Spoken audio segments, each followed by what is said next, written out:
This sport had its second legacy-sponsored player depart its manufacturer this offseason, as Cale shocked many by pulling stakes with Prodigy after a decade plus with the company. Queen announces him leaving Innova, and he just might not be the last. And even more, this week in disc golf. What's going on, all you disgenerates? I hope you guys are all enjoying your holiday festivities. For the ones who don't know, I'm Swiss Cheese and I'm just one half of the disc golf world, the YouTube channel that gives you all your disc golf news in a matter of minutes. And you're watching This Week in Disc Golf, where I unpack all things disc golf from the past week. Allow me the time to say a quick thank you to those on the Patreon. Without you guys, we couldn't reach the heights that we have achieved. That, and I can't forget you guys who are watching. If you're new to the channel, make sure to hit that subscribe button because the off-season is only warming up. The roller coaster of news surrounding Prodigy this off-season has been absolutely vomit-inducing, like Problem Child 2 bad.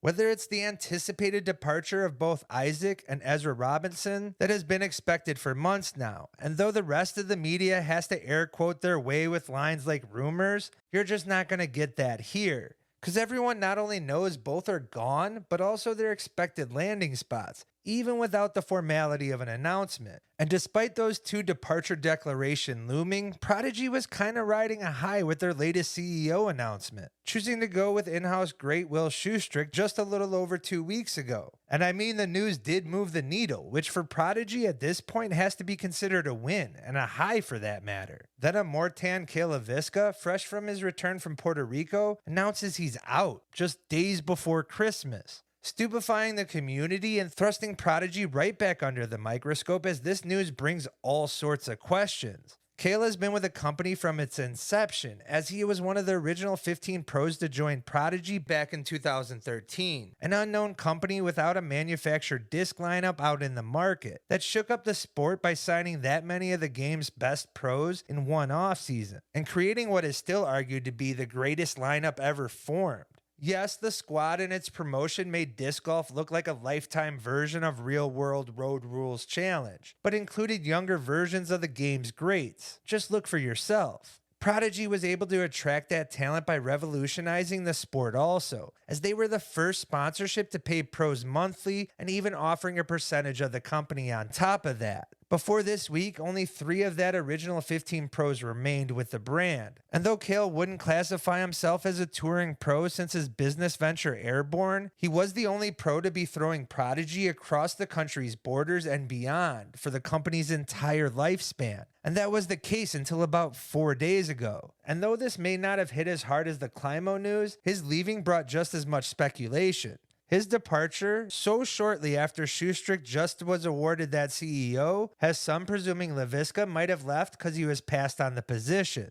I, for one, can't confirm that, and believe me, we tried. But I would be lying if I said we heard Schusterick's CEO selection went smoothly. So it's certainly a possibility, but with Prodigy's now infamous NDAs, we may never get to the bottom of it. Others found the timing suspicious on the other side of the table, assuming this was Will's cleaning house or him consolidating power, purging anything expiring, scaling the company back to recover financially and ultimately move it forward. And I might be wrong here, but I don't see the need to remove a 12-year brand ambassador who not only shaped disc golf, but who is just also pounding the pavement for Prodigy's recognition after Isaac's second world championship. But for me, it goes to show that this move does seem to be abrupt or the final straw, whether made by either of the parties. Cale's ownership stake in the company brings all sorts of complications and questions also. Is he still an owner, or did he sell his shares? As the latter could very well be perceived as a company consolidating for a possible future acquisition. Prodigy's plummeting market share and major licensing deals would be difficult to manage already. Toss in sales being down collectively for the entire sport could make Prodigy's situation far more dire, whose latest moves include Cale's departure could be a stripping down of overhead around not just the pro team. Because let's be real, that cupboard is nearly empty, but also its ownership stakes. It would make it far more welcoming to an acquisition partner. That, and with the private equity company House of Disc seemingly looking to pick up brands like Monopoly board pieces, it's easy to understand why so many would speculate that. Add Prodigy's owner's chummy relationship with Innova Brass, and them already rescuing Prodigy from upside-down contracts just last year, has some feeling this is a far more likely partner. certainly from the one behind the mic yapping. Now, as far as where this leaves Prodigy Pro lineup at this point, it seems putters have a better chance at sticking in a Prodigy basket than a pro does with the company. Luke Humphries is under contract through this year and is immediately promoted to being the face of the brand. After that, you have Aiden Scott looking for a contract, Chantel Badinsky, better known as Miss Frisbee, who might be there with him, but I'm not sure where she stands contractually after her core team elevation last year. And after that, you have some more international talents in Manabu Kajiyama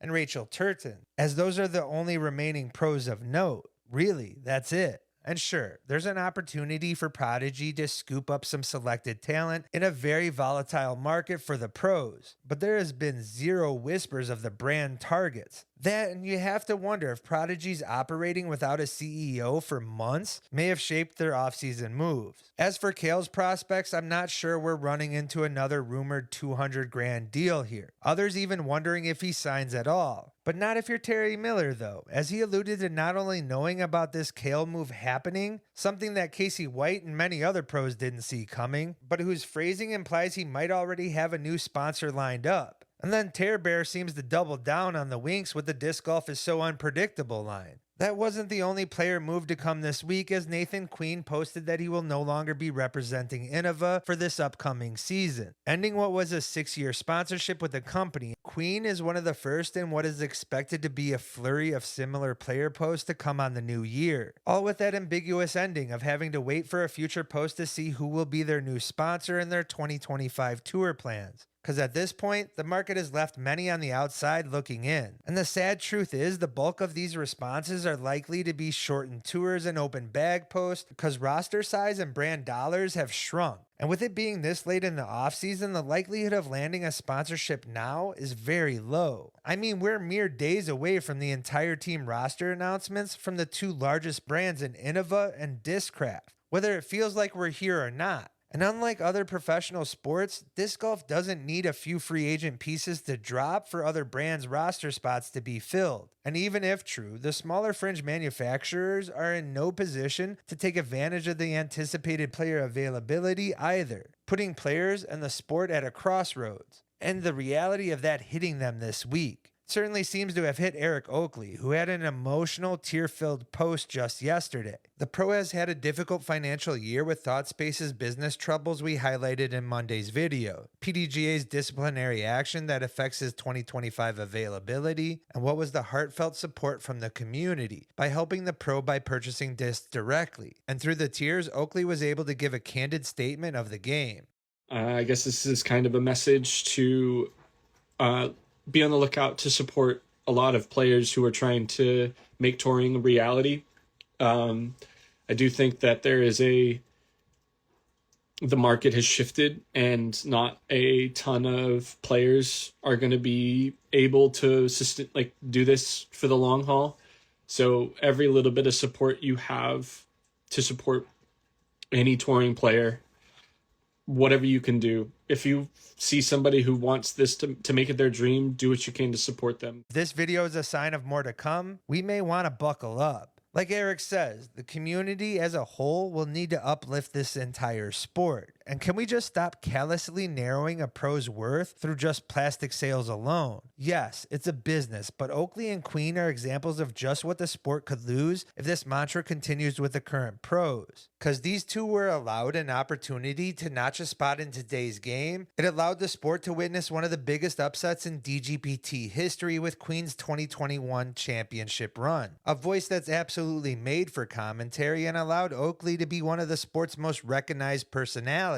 If we lose pros off the tour, we may never know what the sport might have lost. Buy direct from the pros and support the brands that support them. Pick up a box from Oakley because that's one hell of a deal. And grab some Color Glow Wraiths while you still can. Hit up ThoughtSpace or Dark Ace as both of them stand behind their pros. And from the sound of it, we just might be losing another pro in Rand and Lotta. Leaked by a supposed friend on Reddit, Lotta may have chosen to take a full-time job over touring. But allegedly being dropped by Innova and the market's limited prospects, it's understandable why he took a full-time job.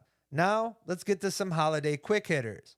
Gannonberg got a gift for his buddies Babcock and Alden, and that's driving him around in his new whip that he just purchased. The Lats are enjoying their holidays over in Spain. Lucky baked some Norwegian cookies called San Nutter. I'm not sure about you, but I'm just wondering if they came in a tin, because we need somewhere to put all our sewing materials, loose change, some cough drops, and those absolute ass raspberry hard candies. Conan Montgomery got sentimental with some hand-painted gifts. Madison Walker danced. Girthy only asked for dunks and none of them pandas. Of course, Adderhold had to hit a hike in some Summit candy canes. And I'm not sure if the Grinch stole his shirt or just the sleeves, but the better question might be why he's pulling a Corey Hart and wearing sunglasses at night. Humphreys enjoyed some homemade cinnamon rolls while the Robinsons shot some firearms. Clemens and Hannah had a movie night and some sour straws when they went and saw Nosferatu, while Ella went skiing while celebrating 8 crazy nights of Hanukkah. Disc golf PSA, I'm not too sure why impersonating pros is an issue in this sport, but evidently it is, because it's no longer Climo, as Missy is the latest pro to have to deal with someone creating a false account. And guys, that wraps up this week in disc golf. If you've enjoyed and not subscribed, make sure to do so, and if you haven't already, hit that like button, comment, and share.